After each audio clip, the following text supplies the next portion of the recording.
Welcome back to the weekly Big Sky Now. We got the media panel, Mark Nelke of the CDA Press, Fritz Neighbor of the Daily Interlake, and Ian Bivona of the Columbia Basin Herald. Thank you guys, as always, for taking the time to do this. I'm Josh Dugan. Today we'll be getting you guys ready for that Grizzlies FCS semifinals matchup with the North Dakota State Bison, and then recapping the quarter-final action featuring Idaho and Montana. Hard to believe we're down to the Final Four already. The FCS semifinals coming up on the holidays. Time moves quick. It feels like it was just the start of the season, but let's get into this playoff action, starting with our performance of the week. How about we jump right to you, Ian, and go from there? I'm going to go with the Montana defense in that overtime period, responding after that late touchdown in the fourth quarter with a couple minutes left.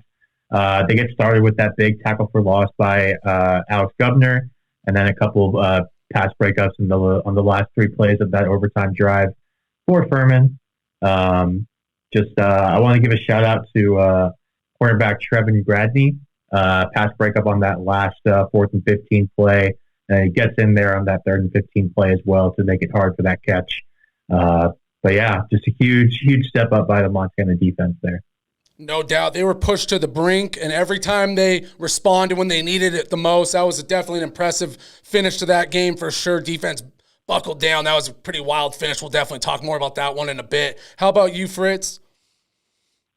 Oh, I have to go with Junior Bergen. Not much was going right on offense. They were driving a little bit, and then they missed a field goal and get a little bit of another drive going and miss a field goal, and pretty soon they're down a point. And they needed a spark. And the special teams as a whole came up big when they really needed it. And, we began the game with a 99-yard kickoff return. And then when they really needed something, they got it from Bergen, who took the punt 59 yards and to the paint, got them up 7 after you include the 2-point PAT pass. And without Bergen, I don't think they win that game. 100%. He was the X factor for the Griz on Friday night. He had a legendary performance. How about you, Mark? Performance of the week? Well, I'm going to go a little different direction since Montana is kind of the performance of the week. In any event, I'm less than 48 hours after they made this quarterfinals for the first time in a long time. 3 of the Vandals star players enter the transfer portal, so it tells you how quickly this game can change. They lose their quarterback McCoy, Anthony Woods, Marcus Harris, and then today their number 3 wide receiver Therese Trainer enters the portal. So it just and then we're going to lose Hayden Hatton and Jermaine Jackson. So it's great. It's a crazy world we live in these days with college football.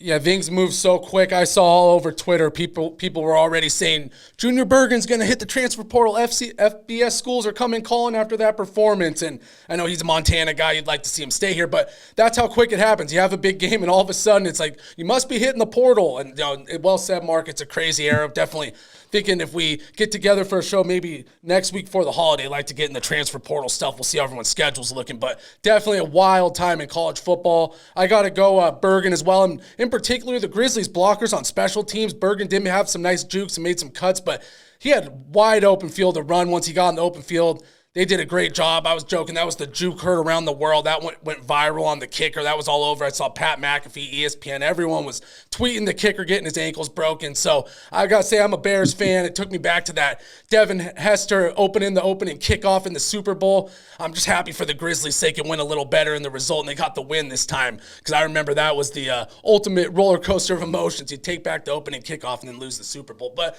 long story short, Bergen and that special teams unit played out of their mind, only fitting with Bobby Houck's special teams background that came into factor in the win and all that.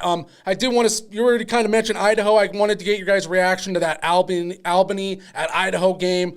Flat out dogfight kind of a game. Mark, we'll start with you. I believe you were in the Kibbe Dome, if I'm not mistaken. Just kind of your reaction to that game and any final thoughts on the Vandals season and anything going on. So much action in the last couple days.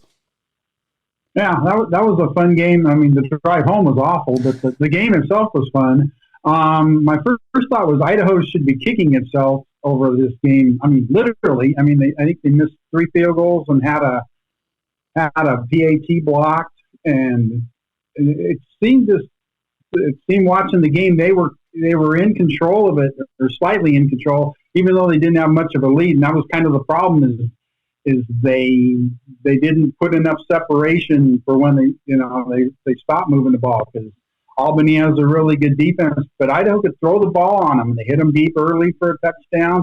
They hit Hatton for over 100 yards and for the game, and so they could throw it on them. They couldn't run it on them very well, but that was the game. They probably look back and think they should have won if they ended up with too many, like Coach X said, settling for too many long field goals, and you kind of roll the dice with those.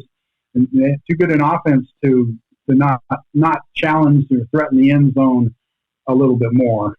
No, well said, and you kind of took the words right out of my mouth. I got here in my notes, but they were in control of that game for most of the game. I think it wasn't until like late in the fourth quarter that Albany finally kind of cracked it and took the lead. So one of those games you felt like they had it. We've talked so much about special teams and how important they are in this postseason, and once again it comes up big. So in both games in the Big Sky, your reaction to that one, Ian? Yeah, I mean, it's just kind of funny going back to last week how much we were praising Idaho's special teams. I think it was 13 of the 20 points they scored last week came on special teams plays. And kind of touching on Mark said, those long field goals really just kind of put them in a bad spot. Such a 50-50 thing, especially in college football.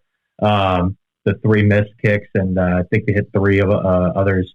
But Albany really responded well every time Idaho would go up. I think it was 16-7 before half, and then Albany gets in the end zone, cut it to 2. And then in the third and fourth quarters, just responded really well every time Idaho would get either a field goal or get in the end zone. But when you allow 461 total yards, you're really not going to win too many football games, and just kind of showed on Saturday night.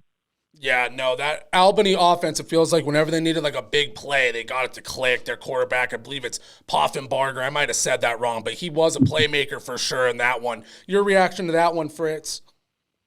Yeah, I was texting you back and forth. Once I got all my pages in, I went and watched the second half of the Idaho game, and Mark mentioned that the trouble they had. They had a missed field goal after one of Jermaine Jackson's early kickoff return.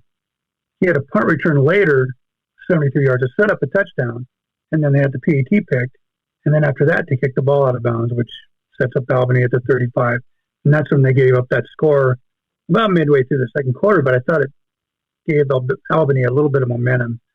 Suddenly they're down 16-14 going to half instead of 16-7, or it could have been 20-7, 23-7. Yes, Ricardo Chavez missed a few field goals. Yes, they were also from 52, 52, and 45.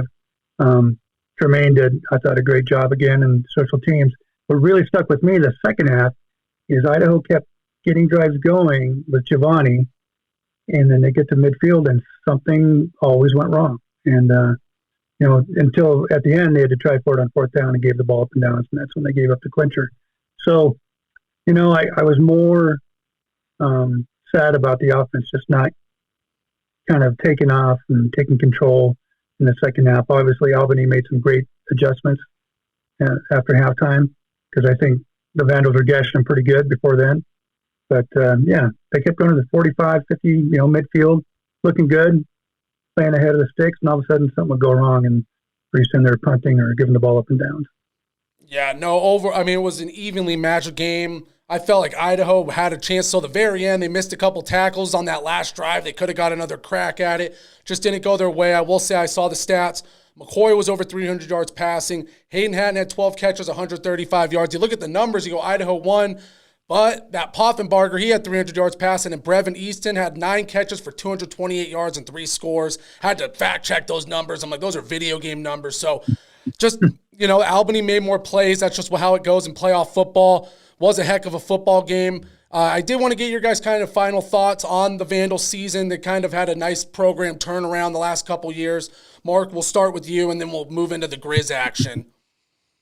Okay. Well, we kind of talked about it. I mean, in theory, they have a lot of good kids coming back, but then they lose 4 guys into the portal, so we'll see. I mean, Jack Lane, their backup quarterback, he did a good job. This year he played against Idaho State and won a game, played against Idaho State last year and won a game both times when McCoy was hurt. So I think they feel confident with him.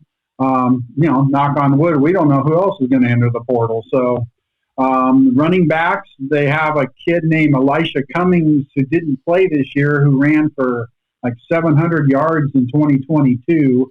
So if he comes back, then they got somebody there. Wide receiver, they got hit really hard. Most of their defensive players should be back, other than Harris, obviously, who's in the portal.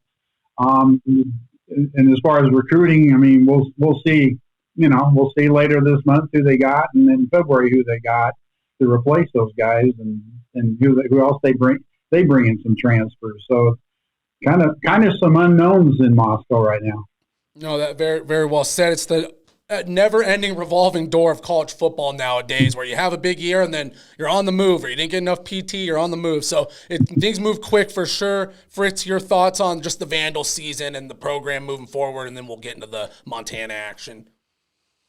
I when Idaho left along with Boise State in '96, I was like, good riddance to Boise State. Don't let the door hit you. And but Idaho went with them, and I was so happy to have them back. I don't know if Idaho itself was all that happy to be back in the Big Sky, but I was happy to have them back, and it's good to see them do well. They made the playoffs for consecutive seasons for the first time since the tail end of their first run in the FCS. I think Jason Eck's done a great job. I think he's got, the undergraduates at Idaho interested again. They fill up the Kibbe Dome and make it noisy, and I bet he can reload a little bit. It's too bad Giovanni's taken off and Woods. It's too bad we don't get to see Hayden Hatton play anymore. I think he's a really special player, as well as Jermaine Jackson. So, but I think Jason Eck's going to stick around. I think he's going to be able to keep things going. Yeah, things are definitely trending in the right direction. If you base it off the prior to getting there and then now, it feels like they've really established themselves. How about you, Ian? Just final thoughts on Idaho. Yeah, I mean, like Fritz mentioned, just making the playoffs in back-to-back years and getting to the quarterfinals this year. I know obviously they're going to be losing some talent to the transfer portal, but at the same time, there's a lot of guys around the country who are entering the transfer portal at all levels of college football. I'll be interested to see who they bring in to replace those guys who are going to be hitting the portal this year, like Woods and McCoy. But I think this is a big kind of stepping stone this year, getting to that quarterfinals game, being a game you could have been in, maybe going on to that semifinals.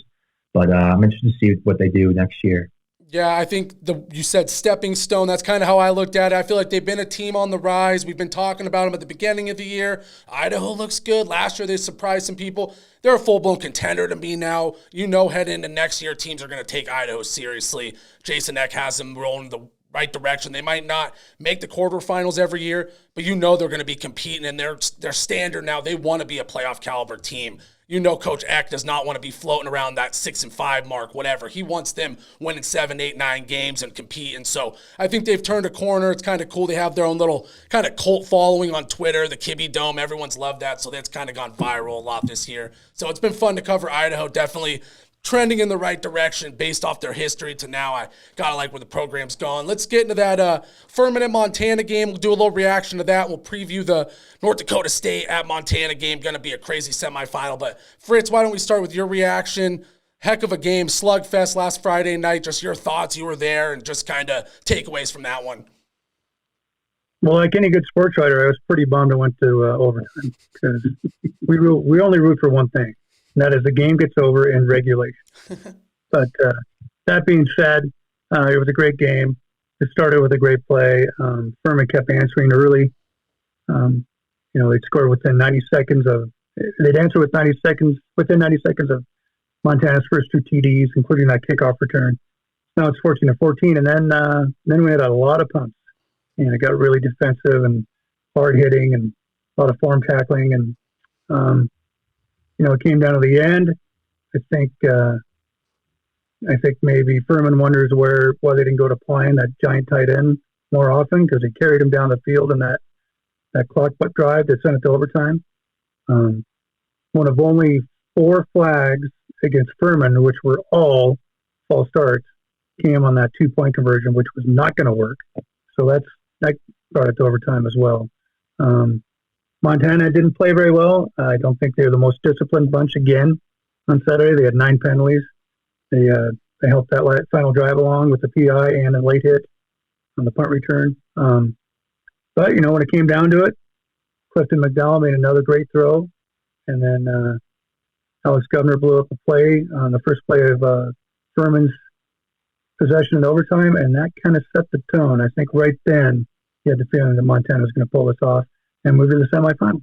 Yeah, it was one of those games where it really did almost come down to those last couple plays till Griz fans could breathe a little easier. You really didn't know which direction it was going to go till the very end, just a back-and-forth battle, great playoff football. I got to even say credit to Furman on the performance just for making it such a hard-nosed battle. It was a heck of a game. Ian, your reaction to that one? Yeah, going back to that overtime like I was talking about earlier, you get Governor blowing up the play on that first play, pushing him back 5 yards. And then you get Jackson Lee in the end zone delivering that huge hit to knock the ball loose on that passing play in the left corner of the end zone there. And then just the pass breakups by this Montana secondary. When you get behind the chains on first down, it makes you have to pass the ball. And this Montana secondary really strapped down in that overtime period. So that was really cool to see. Yeah, definitely. Great point there about playing behind the chains and all that, because that felt crucial in that game when they were able to get pressure and actually pressure the quarterback made a big difference. Mark, your reaction to that one? Yeah, credit to Furman for answering everything Montana did. And like Fritz said, Bergen runs the kickoff back, and they come down and score in a few minutes. And then the last drive of the game to take it in bonded, Washington Grizzlies Stadium and drive the length of the field and tie the Griz and force overtime. I thought that was the right move for Furman to go for two. I thought they had the Griz. That was their chance to win. You're 2 yards away from beating Montana at Montana. That was and even then they got the penalty. I kind of wondered. I wonder if they had to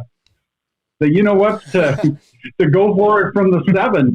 Because maybe that's a little lower percentage play, but still they're the visitor. They're the underdog. That was their chance to win. And then Montana did what Montana did in overtime to win the game. Thank goodness for Junior Bergen. It was kind of funny to watch him with his kick returns, kind of like JJ at Idaho. If you watch that game, they tried everything. Albany tried everything to kind of keep it away from them. They almost like squib kicks, pooch kicks, and stuff like that. So it'll be interesting to see what we'll talk about this in a minute, what North Dakota State does with Junior Bergen when they have to kick to him. Yeah, I was already thinking that. I'm wondering if they're going to give him any opportunities after that performance, because I was doing my preview and I'm going, special teams are going to be a factor. I'm like, Bergen might not even get a chance after that performance. But no, well said. Just a hard-fought, gritty playoff game. Came down to the wire. Furman did have him on the ropes a bit. Griz fought back. Just my kind of takeaway from that one, the Griz hadn't really played a close game in a couple weeks. I mentioned that last show, and they got that close game. That came down to the wire. Every play mattered so much. You had to play 4 quarters and an extra one of good competitive football. If you're going to play North Dakota State and potentially a South Dakota State, don't want to look ahead too much, you got to play good all 4 quarters. You can't take a playoff. So Griz might have needed that to wake them up a little bit, kind of rattle their cage and be like, all right, we cannot make mistakes if we're going to beat the Bison, because that's how it's going to be. It's going to be every play matters a lot Saturday. So speaking of that game, FCS playoffs have delivered some epic games this year. Now we got the Grizzlies and North Dakota State. Only feels fit in kind of a clash of FCS powers, 2 of the best programs and a great environment in the FCS. Montana's a 1.5 point home favorite in this one, so odds makers expecting a close game. One quick note for the audience, if they haven't heard, North Dakota State's head coach, Matt Entz, he'll be out after the playoffs. He's headed to USC to be the linebacker coach, so that could have an impact, something to consider. But wanted to get your guys' predictions for this one. We'll start with Ian and go around. It's shaping up to be a heck of a game, though. Absolutely. I know, I can't remember if it was last week or 2 weeks ago when you set that rushing total over between, I think it was Montana State and I can't remember the other team off the top of my head. It was the Bison. It's been a crazy couple of weeks. Yeah. This might be another game close to that 600-yard mark you mentioned. Montana runs the ball really well, obviously, about 190 yards per game. And North Dakota State's at like 250 rushing yards per game. So this is going to be another really tough nose, get your hand down in the dirt football game that I'm really excited to watch. But this North Dakota State secondary, they're just a bunch of ball hawks, man. 21 interceptions this year, leads the FCS.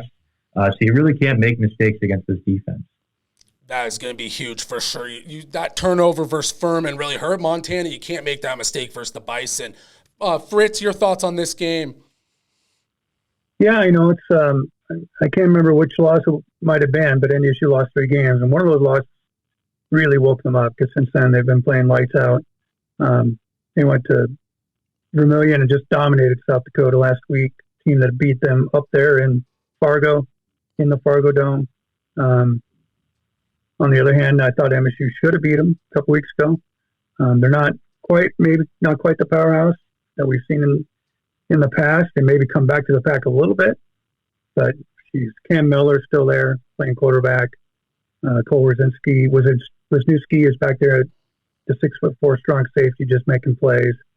They make plays all over the field. They're used to winning. They've now won 2 in a row on the road. The last 2 times their coach announced he was leaving in the middle of playoffs. They won national titles both seasons. I imagine that's what was the goal this time when he made the announcement this soon. Maybe he could have held on to that announcement another week. But if I was him and knowing their track record, I would have said, yeah, by the way, I'm heading off to USC after we win another chipper. Right. That's one way to light a fire for sure. Going to be a heck of a game, and no doubt about it. Mark, your thoughts on this one? Yeah, my first thought was, is that Entz leaving going to be a distraction? But I guess program-wise, they're kind of used to it.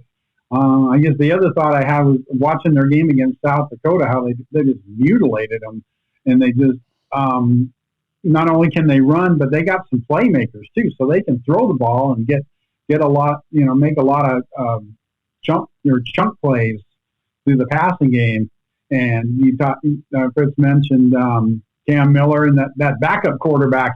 The guy they kept saying was going to be an NFL tight end. He looked like a big horse as he ran for that touchdown too. So they're going to be good. They're not going to be fazed by coming into Missoula, and we'll see what happens. Yeah, it just feels like it's going to be a heavyweight title fight on Saturday. I think my big key for the Griz, if they want to win this one, they got to prevent the Bison from breaking loose for big plays. Mark kind of mentioned they do have some playmakers. They got some athletes, and they broke loose against North Dakota State for some big plays. Against North Dakota, their last time they played. I'm looking at the numbers here. I'm getting confused. But my point being, they've had big touchdowns in almost every win lately, multiple ones. And when they played the Griz last year in the playoffs, that's how they beat them. That's how they beat Montana State. They ran for a 75-yard TD, a 44, and a 29-yard score. You can't let the big play happen, because if so, the Bison can break that thing open, get their confidence going on the road. You got to contain that offense and their playmakers. So I was a little jumbled there, but long story short, you can't let those dudes get out in space and make plays because they have the speed to beat you. So that's going to be big. I thought this was an interesting stat, and, football math, you can't look into it too much, but Cam Miller, who we've mentioned, he is an All-American quarterback, had a heck of a year. But all 4 of his interceptions came in the Bison's 3 losses, so could be something for the Griz. You force a turnover, get that offense off track. Could be something to look at. The rest of their games, he had like 14 touchdowns and no picks. So something to think about. If they can get a turnover, the Grizzlies do get a lot of turnovers. That could kind of change the dynamic on the road for the Bison, kind of mess with their confidence a little. Easier said than done versus an elite FCS quarterback, but could be something. I got the Griz winning that one. It's going to be a fun game. I'm going with 24-20 at Washington Grizzly Stadium. I think it's going to be a dogfight. Both teams are going to start fast, and then it's going to slow down, be one of those hard-fought playoff games. So we'll see what happens, but awesome stuff as always, guys. If there's anything else you want to get to, if not, thank you as always, and that was a heck of a show. Looking forward to this weekend, and just been awesome covering the Big Sky all season. Oh, I wanted to add my prediction. Oh, yeah, let's get to the prediction, yeah. No, I'll say 35-28 in overtime again. I think it is going to come down. Not only the big plays, but the big plays happen for NDSU because they run so well on first and second down. If the Griz run defense, which I think is much improved over last time they played them, if that run defense holds up and keeps them in third and long, then I think the Griz have a chance. And I gotta go with the home team in this one. I know NDSU is going to pull out of the stops. I've already pulled on one of them by announcing their coach is leaving, and they're so good. But I think it's going to be the Grizzlies' time. Yeah, and I totally piggyback off that. I did a little preview on our other show, the Interlake Sports Now, but I said Stop that rushing attack on first and second down. Make Cam Miller beat you on 3rd and long. He's got the best completion percentage in the country. If it's 3rd and 3, he'll find a guy and get a first down. You got him working in 3rd and 8. You let the guys pin their ear back on defense. It changes the game. So I'm right there with you. Got to really contain that rushing attack. You're not going to shut him down, but just slow him down enough to make them work for every first down, because if they start getting the easy ones, that's when they can get the train rolling, and I think the Grizzlies defense is good enough to slow them down. But no, awesome stuff, guys. Any other predictions from Ian and Mark, or if not, we'll wrap this thing up, and just a great show. All right. Okay, well, Go ahead, Mark. Go ahead. I'll play devil's advocate since you guys are picking Montana. Now I'm going to take North Dakota State just because. I'm going to say they're not going to be scared to go into Washington Grizzly Stadium. I mean, they're not the juggernaut that they have been. They're just the jugger, I guess. They're not. They're kind of part of what they were, but they're still North Dakota State. They still have the pedigree. They have the they have the offense. They got the playmakers. They can run the ball. I'll say 35-28 North Dakota State. Going to flip it around. No, I mean, they have a lot of talent, NFL type of talent on that roster. So, no, it's going to be a heck of a game. I was sitting there, and originally I had the score like 28-17, and I thought about it, and I was like, I'm going to lower it just a little bit. I think it's going to be a closer game than that. It's hard to pick that much against the Bison. Your prediction, Ian, and we'll wrap this bad boy up. Yeah, I think we'll know in the first quarter just kind of what kind of game this is going to be. Last week against South Dakota, NDSU puts up 21 in the first and I think 35 in the first half. If they can get another start like that, it's going to be a long day for Montana. But I think this is going to be closer. I think it's going to be a 28-24 kind of game. And I'll go with the home team just because, late in the playoffs, I think playing at home is a big advantage there. Yeah, and the Bison have had it rolling on the road. It's hard to recreate that week in and week out, especially in a tough atmosphere. So, no, home field advantage should definitely play into it. But, no, great stuff, guys. I'm looking forward to it, and we'll be hopefully recapping this one next week. Who knows how it'll go. Say, hopefully the Grizz make the championship. I don't want to get too far ahead of myself, be a Big Sky bias here. But, hey, got to root for it a little bit. But, all right, guys, thank you so much. Great show. Thank you to everybody checking out the show at home. Hope you've enjoyed it. And, everybody, you have a great week, and we'll talk to you guys soon.